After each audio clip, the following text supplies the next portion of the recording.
अस्सलाम वालेकुम। उम्मीद करती हूँ आप लोग खैरियत से होंगे। हम लोग डिस्कस कर रहे थे ट्रांसटिबियल प्रोस्थेसिस वाला टॉपिक। ठीक है, इसमें हमने ट्रांसटिबियल प्रोस्थेसिस का पहला पार्ट डिस्कस कर लिया था जो कि था फुट एंकल असेंबली। ठीक है, आज हम दूसरे पार्ट से स्टार्ट लेंगे जो है शैंक। शैंक को हम पाइलोन भी बोलते हैं। ठीक है, लास्ट वीडियो में भी मैंने आपको बताया था कि ये प्रोस्थेटिक फुट होता है जिसके ये प्रोस्थेटिक सॉकेट होता है जिसके अंदर रेजिडुअल लिम्ब जाता है। ठीक है, ये फुट होता है और सॉकेट को फुट से कनेक्ट करने के लिए शैंक यूज़ होता है। इसे शैंक भी बोलते हैं और इसे पाइलोन भी बोलते हैं। ठीक है, ये वो वाला पार्ट होता है जो हमारा टिबिया और फिब्यूला वाला पार्ट होता है, इसीलिए हम इसे लोअर लेग भी बोलते हैं। ठीक है, अब हम शैंक को स्टडी करेंगे डिटेल के अंदर। शैंक क्या है? हमारे जो ह्यूमन लेग वाला पार्ट है, जो काफ वाला पार्ट है, जिसे हम कहते हैं कि ये हमारी लेग है। ठीक है, जो क्या कहते हैं टिबिया फिब्यूला वाला पार्ट होता है उसका सब्स्टिट्यूट है। मतलब जब वो कट हो जाएगी, ट्रांसटिबियल एम्पुटेशन के अंदर यही होता है ना कि नी से नीचे नीचे वो सारा पार्ट कट हो जाता है। तो जब वो कट हो जाएगी तो शैंक क्या काम करेगा? हमारी लेग का काम करेगा। ठीक है, हमारी लेग की लेंथ को भी रिस्टोर करेगा और शेप को भी। ठीक है, वो कह रहा है कि शैंक लोकेटेड कहाँ होता है? ये फुट एंकल असेंबली के बिल्कुल ऊपर होता है, जैसे मैंने आपको भी पीछे डायग्राम में बताया। ठीक है, और सॉकेट के नीचे होता है, जैसे मैंने आपको बताया अभी डायग्राम से सारा एक्सप्लेन किया। ठीक है, अच्छा, अब वो कह रहा है शैंक की दो टाइप्स होती हैं, एक्सोस्केलेटल शैंक और एंडोस्केलेटल शैंक। अच्छा, मैंने आपको भी बताया कि हमारा जो ट्रांसटिबियल एम्पुटेशन के अंदर नी हमारा रेजिडुअल लिम्ब होगा। ठीक है, और वो इस सॉकेट के अंदर पड़ा होगा। ठीक है, फिर आ जाएगा शैंक या पाइलोन और नीचे होगा फुट एंकल असेंबली। ये है फुट एंकल असेंबली। ठीक है, अब वो कह रहा है कि जो शैंक है वो फुट एंकल असेंबली के ऊपर होता है और सॉकेट के नीचे होता है। ठीक है, शैंक की दो टाइप्स हैं, एक्सोस्केलेटल और एंडोस्केलेटल। जो एक्सोस्केलेटल है ना, उसमें क्या होता है कि ये जो शैंक की बाहर वाली कवरिंग है ना, ये हार्ड होती है, हार्ड आउटर शेल होता है। ठीक है, जबकि एंडोस्केलेटल के अंदर क्या होता है कि जो बाहर वाली कवरिंग है ये फोम की बनी हुई होती है। ठीक है, और जो पाइलोन है, मतलब जो इसको कनेक्ट कर रहा है, वो इसके अंदर होता है। ठीक है, अच्छा, अब हम नेक्स्ट बात कर लेते हैं सॉकेट की। सॉकेट क्या होता है? मैंने आपको भी बताया कि जो रेजिडुअल लिम्ब है, जहाँ से एम्पुटेशन होती है और एम्पुटेशन होने के बाद जो पार्ट बच जाता है उसे हम रेजिडुअल लिम्ब कहते हैं। ठीक है, वो रेजिडुअल लिम्ब को हम सॉकेट के अंदर फिट करते हैं अच्छे तरीके से। ठीक है, एम्पुटेटेड जो लिम्ब है उसको हम एक प्लास्टिक का बना हुआ सॉकेट होता है उसके अंदर फिट करते हैं।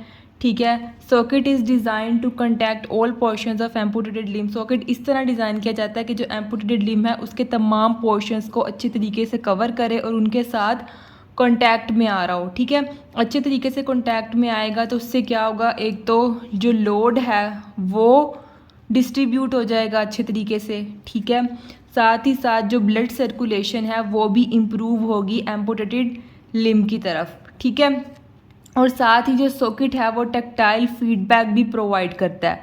टेक्टाइल फीडबैक क्या होता है? टेक्टाइल फीडबैक जो है वो सॉकेट की एबिलिटी होती है कि वो जो यूज़र है उसको सेंसरी इंफॉर्मेशन प्रोवाइड करता है प्रोस्थेटिक लिम्ब की मूवमेंट और पोजीशन से रिलेटेड। ठीक है, टेक्टाइल फीडबैक की टाइप्स होती हैं, इसके अंदर प्रेशर सेंसर्स होते हैं, प्लस इसके अंदर फोर्स सेंसर्स होते हैं और साथ टेम्परेचर सेंसर होते हैं। ये सारे सेंसर जो है ना सॉकेट के अंदर लगे होते हैं। ठीक है, जो टेक्टाइल फीडबैक प्रोवाइड करने में हेल्प कर रहे होते हैं। प्रेशर सेंसर, नाम से पता चल रहा है प्रेशर सेंसर प्रेशर को सेंस करेंगे। ठीक है, सॉकेट के अंदर प्रेशर ज़्यादा तो नहीं हो रहा। ठीक है, क्योंकि अगर सॉकेट प्रॉपर्ली फिट है उसके ऊपर प्रेशर वगैरह ज़्यादा होगा तो उसकी फिटिंग और अलाइनमेंट वगैरह ख़राब हो सकती है, इसलिए प्रेशर सेंसर प्रेशर को डिटेक्ट करते हैं, मेजर करते हैं। ठीक है,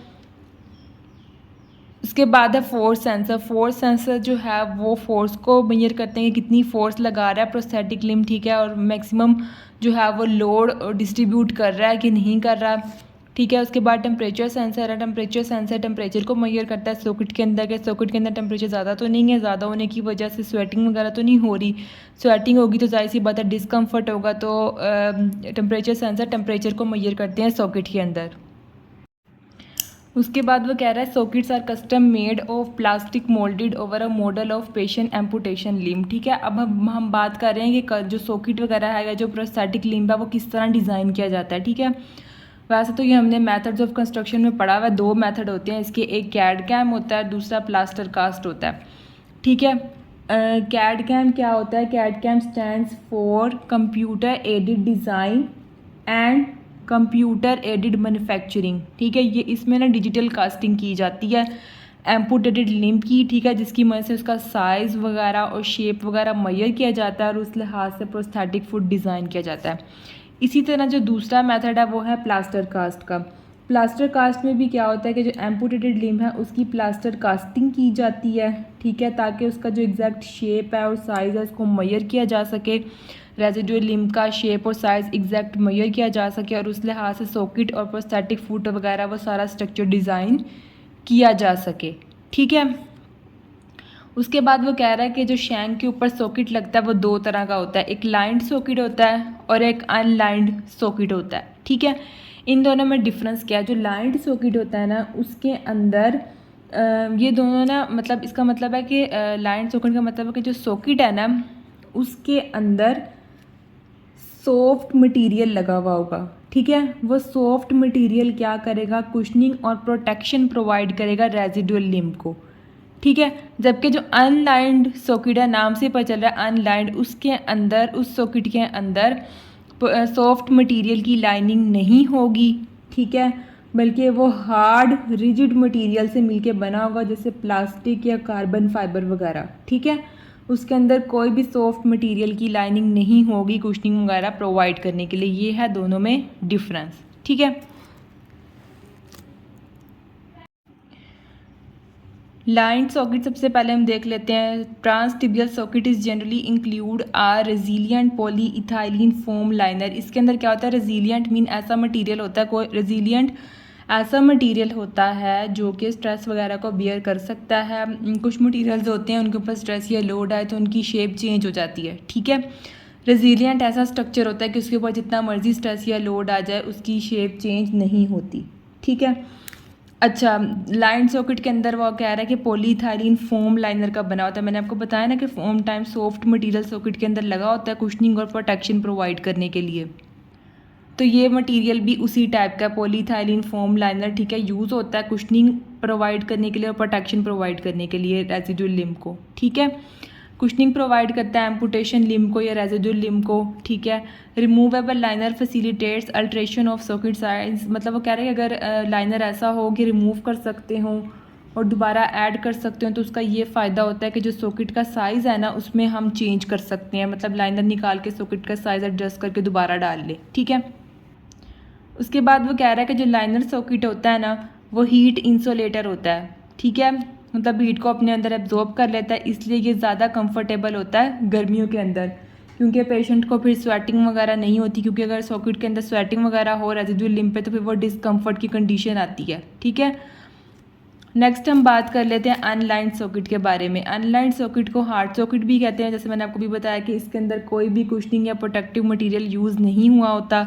ठीक है, तो वो कह रहा है कि अनलाइंड सॉकेट के अंदर क्या होता है कि पेशेंट अगर सॉक्स वगैरह पहनता है तो उससे भी उसको सॉफ्ट इंटरफेस मिल जाता है। ठीक है, ये थी सॉकेट्स की 2 टाइप्स, लाइंड सॉकेट और अनलाइंड सॉकेट। अच्छा, नेक्स्ट वो ये अनलाइंड सॉकेट के बारे में कह रहा है कि हम क्या करते हैं, ज़्यादातर हम ना बॉटम के ऊपर रेजिलियंट पैड रख देते हैं।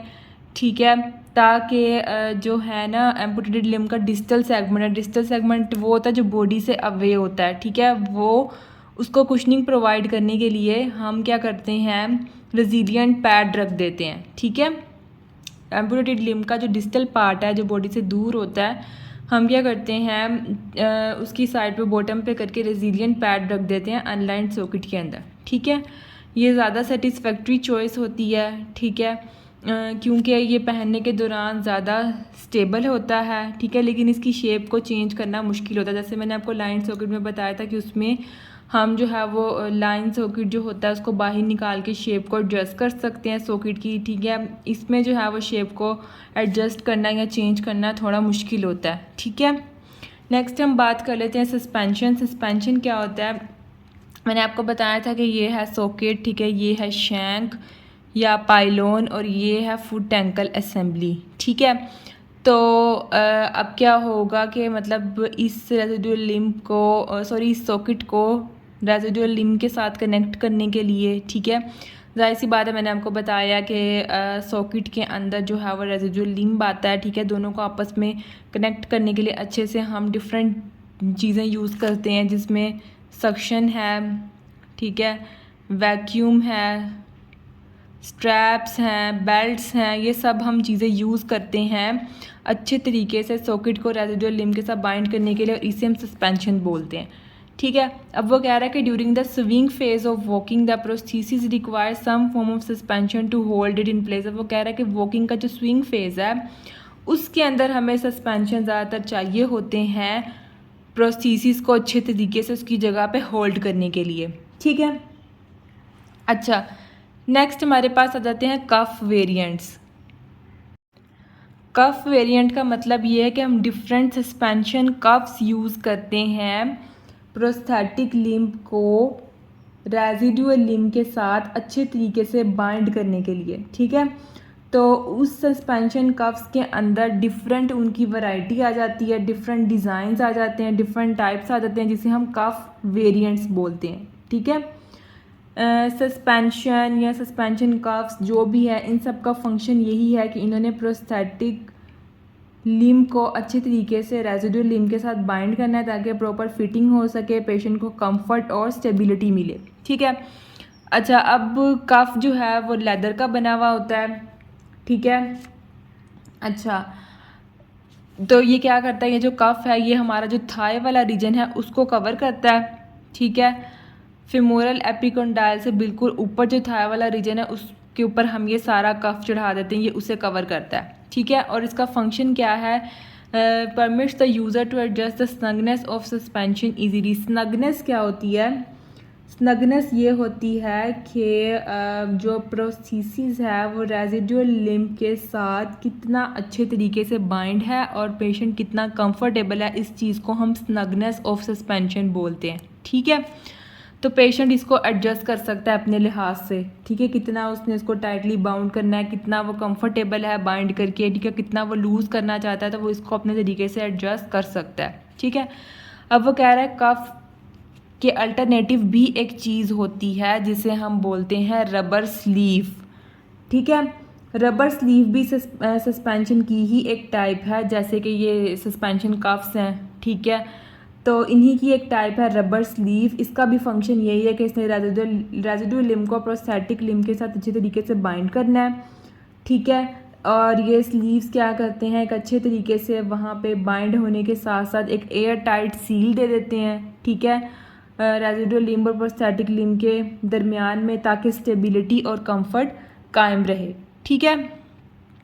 और ये रबर स्लीव क्या करता है, ये एक ट्यूबुलर कंपोनेंट होता है जो सॉकेट के प्रोक्सिमल पार्ट को और डिस्टल थाई को कवर कर रहा होता है, ठीक है।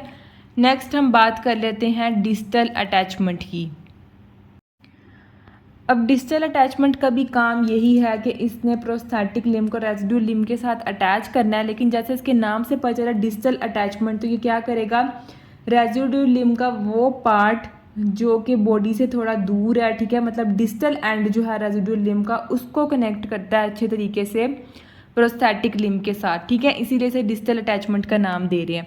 तो वह कह रहा है ये बहुत सिक्योर सस्पेंशन होती है, ठीक है, इसमें क्या सिलिकॉन की शीट यूज़ होती है, ठीक है, साथ में एक मेटल पिन होती है जिसको हम डिस्टली अटैच करते हैं, ठीक है। शीट को हम स्किन के साथ कनेक्ट कर देते हैं, ठीक है। उसके बाद यूज़र क्या करता है कि वो जो लिम्ब है जिसके ऊपर शीट हमने चढ़ा दी है उसको प्रोस्थेसिस के अंदर पहन लेता है, ठीक है, और हम सारा उसे गाइड कर देते हैं कि उसने पिन को किस तरह अटैच करना है सॉकेट के साथ, ठीक है। During the swing phase the pin mechanism prevents the prosthesis from slipping. अब वो कह रहा है पिन मैकेनिज्म का मतलब क्या है, ये जो मेटल पिन हम लगा रहे हैं जिसको सॉकेट के साथ हम अटैच कर रहे हैं, उसका फंक्शन ये है कि वो स्विंग फेज के अंदर प्रोस्थेसिस को स्लिप होने से बचाता है। ठीक है। नेक्स्ट हम बात कर लेते हैं ब्रीम वेरिएंट। ब्रीम वेरिएंट क्या है, सॉकेट का ब्रीम होता है जिसे हम बोलते हैं सॉकेट ब्रीम। ठीक है। सॉकेट ब्रीम डिफरेंट शेप्स और डिज़ाइंस का अवेलेबल होता है जिसे हम बोलते हैं ब्रीम वेरिएंट्स। वेरिएंट्स मीन होती है वैरायटी, डिफरेंट शेप्स टाइप्स, जैसे कफ वेरिएंट था, कफ की डिफरेंट शेप्स वैरायटीज़। ठीक है। तो सॉकेट ब्रीम की भी डिफरेंट शेप्स और वैरायटीज़ होती हैं। अब हम देखते हैं सॉकेट ब्रीम होता क्या है। सॉकेट ब्रीम जो है, ब्रीम हमें पता है ऊपर वाला पार्ट होता है। ठीक है। प्रोस्थेटिक सॉकेट का बिल्कुल ऊपर वाला टॉप एज, ठीक है, जो कि यूज़र के लिम्ब के साथ इंटरफेस कर रहा होता है, उसे हम बोलते हैं सॉकेट ब्रीम। ठीक है। The prosthesis may be suspended by socket walls extended proximally with supracondylar suspension. अच्छा, ये सस्पेंशन की भी ना टाइप्स होती हैं। सुप्राकॉन्डाइलर सस्पेंशन है, ठीक है, और इसके अंदर थाई कोर्सेट आ जाता है, थाई सस्पेंशन। ठीक है। ये डिफरेंट सस्पेंशन की टाइप्स हैं। अच्छा, सस्पेंशन की भी डिफरेंट टाइप्स होती हैं। एक होती है सुप्राकॉन्डाइलर सस्पेंशन, ठीक है, दूसरी होती है सुप्राकॉन्डाइलर सुप्रा पटेलर सस्पेंशन, ठीक है, तीसरी होती है सस्पेंशन स्लीव,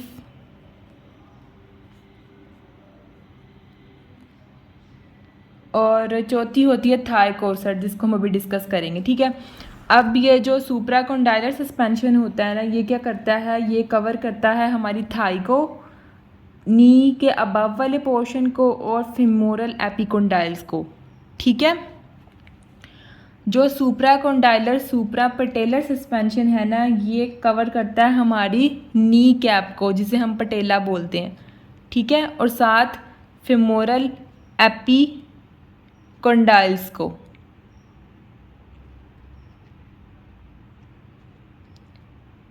सस्पेंशन स्लीव का भी हमने पढ़ लिया यहाँ पे, जिसमें आ गया था रबर स्लीव। ठीक है। और थाई कोर्सेट अभी हम पढ़ लेंगे, उसके नाम से पता चल रहा है कि ये थाई को कवर कर रहा होगा। ठीक है। अब वो कह रहा है with supracondylar suspension. Supracondylar suspension के अंदर, जो कि मैंने आपको बताया कि कवर करते हैं थाई को और अबव नी वाले पोर्शन को, ठीक है, फेमोरल एपिकोंडाइल्स को। उसमें क्या होता है, the medial and lateral walls extended above the femoral epicondyles. ये वही बताया हुआ कि वो किन किन पार्ट्स को कवर कर रहा होता है। ठीक है। अच्छा, मतलब नी के साथ मीडियल लेटरल वॉल्स को, ठीक है, और फेमोरल एपिकोंडाइल्स को, साथ थाई के पार्ट को कवर कर रहा होता है। नेक्स्ट वो बता रहा है कि इसका जो मीडियल वॉल है उसका वो प्लास्टिक का बना हुआ होता है, उसके अंदर एक प्लास्टिक वेज होता है। ठीक है। जब भी प्रोस्थेसिस को डोन करना होता है, मतलब उतारना होता है, ठीक है, ये मैंने आपको पहले बताया था, डोनिंग मीन उतारना, डोनिंग मीन पहनना। मैं खुद कन्फ्यूज़ हो जाती हूँ, आप इससे याद रखा करें। ओन, इसके अंदर आ रहा है ओन, ऊपर लेना, पहनना, डोनिंग मीन पहनना, और डोफ, ऑफ मीन उतारना, डोफिंग मीन उतारना। ठीक है। ऑफ और ऑन से याद रख लिया करें, मेरा खुद मिक्स हो जाता है अक्सर। ठीक है। तो जब प्रोस्थेसिस को पहनना है तो क्लाइंट क्या करता है, इस प्लास्टिक वेज को रिमूव कर देता है। ठीक है। और इसकी जगह पे सॉकेट के अंदर अपना एम्पुटेटेड लिम्ब रख लेता है। ठीक है। उसके बाद क्या करता है, फिर इस वेज को सॉकेट और मीडियल एपिकोंडाइल के दरमियान में रख लेता है। ठीक है। प्लास्टिक वेज है, उसे सॉकेट के अंदर से निकालेगा, अपना रेजिडुअल लिम्ब रखेगा, और उसके बाद मीडियल एपिकोंडाइल और सॉकेट के दरमियान में इस प्लास्टिक वेज को रख देगा। ठीक है। उसके बाद वो कह रहा है सुप्राकॉन्डाइलर जो सस्पेंशन है ना, उससे मीडियल लेटरल स्टेबिलिटी बढ़ जाती है प्रोस्थेसिस की। ठीक है। वो कह रहा है इसको फैब्रिकेट करना, मतलब बनाना ज़्यादा मुश्किल है, कि ज़्यादा एक्सपेंसिव होता है। ठीक है। और खुद से हम इसको एडजस्ट नहीं कर सकते। ठीक है। नेक्स्ट हम बात कर लेते हैं थाई कोर्सेट की। इसके अंदर से नाम से पता चल रहा है कि ये थाई वाले पार्ट को कवर कर रहा होगा। ठीक है। ये भी सस्पेंशन कफ की टाइप है। ठीक है। जैसे भी मैंने आपको बताया। ठीक है। और इसके अंदर क्या होता है कि एक बहुत बड़ा कफ होता है जो हमारे पूरे थाई के रीजन को कवर कर रहा होता है, और ये ज़्यादातर ट्रांसटिबियल एम्पुटेशंस के अंदर ही यूज़ हो रहा होता है, ठीक है, क्योंकि उसी में थाई का रीजन बाकी बचता है। ट्रांसफेमोरल में तो थाई वाला रीजन भी एम्पुटेट हो जाता है, ठीक है। और ये उन यूज़र्स के लिए ज़्यादा बेनिफिशियल है जिनको एक्स्ट्रा सपोर्ट की ज़रूरत होती है, जिनके नी जॉइंट्स वीक हों, ठीक है, या उनके रेजिडुअल लिम्ब में पेन हो, तो उनके अंदर फिर हम थाई कोर्सेट यूज़ करते हैं, ठीक है। Some individuals with very sensitive skin may benefit from thigh corset suspension, ठीक है, जिनकी सेंसिटिव स्किन होती है उनके अंदर भी हम इसे यूज़ करते हैं, ठीक है। और metal hinges attach distally to the medial and lateral aspects of socket. इसमें क्या होता है, वो कह रहा है कि जो मेटल के हिंजेस होते हैं ना, हिंजेस वो होते हैं जो रोटेशनल मूवमेंट प्रोवाइड करते हैं, ठीक है। अच्छा, वो डिस्टली पड़े हुए होते हैं, डिस्टली अटैच होते हैं सॉकेट के मीडियल और लेटरल साइड पे, ठीक है, और प्रोक्सिमली अटैच होते हैं कोर्सेट के, ठीक है। कोर्सेट लेदर की भी हो सकती है, फ्लेक्सिबल प्लास्टिक की भी हो सकती है, ठीक है। दोबारा बता देती हूँ कि सॉकेट के मीडियल और लेटरल साइड पे मेटल हिंजेस डिस्टली अटैच होते हैं, ठीक है, और कोर्सेट पे प्रोक्सिमली अटैच होते हैं, ठीक है। कोर्सेट की जो हाइट है वो ज़्यादा भी हो सकती है, कम भी हो सकती है, ठीक है, और इश्कल ट्यूबरोसिटी तक भी हो सकती है, ताकि मैक्सिमम जो वेट है उसकी डिस्ट्रीब्यूशन हो, ठीक है, एम्पुटेटेड लिम्ब पे ज़्यादा वेट ना आए, इसलिए उसकी लेंथ जो है वो इश्कल ट्यूबरोसिटी तक भी रखी जा सकती है, ठीक है। अब वो कह रहा है कि थाई कोर्सेट को यूज़ करने का एक डिसएडवांटेज है, और वो ये है कि अगर हम थाई कोर्सेट को ज़्यादा देर तक यूज़ करें तो थाई के ऊपर प्रेशर एट्रोफी हो जाती है, ठीक है, और ऐसा प्रोस्थेसिस जिसके अंदर जो कोर्सेट सस्पेंशन है उसको पहनना ज़्यादा मुश्किल होता है, तो उसके अंदर फिर हम डिफरेंट लेसिस या प्रेशर लूप स्ट्रैप्स यूज़ करते हैं उसको पहनने के लिए, ठीक है, और अच्छे तरीके से रेजिडुअल लिम्ब के साथ बाइंड करने के लिए। ये था हमारा ट्रांसटिबियल प्रोस्थेसिस वाला टॉपिक जो कि आज ख़त्म हो गया है, ठीक है। उम्मीद करती हूँ आपको ये लेक्चर अच्छे से समझ में आया होगा। अगर आपका कोई भी क्वेश्चन है तो आप मुझसे कमेंट सेक्शन में पूछ सकते हैं। Thank you for watching my video.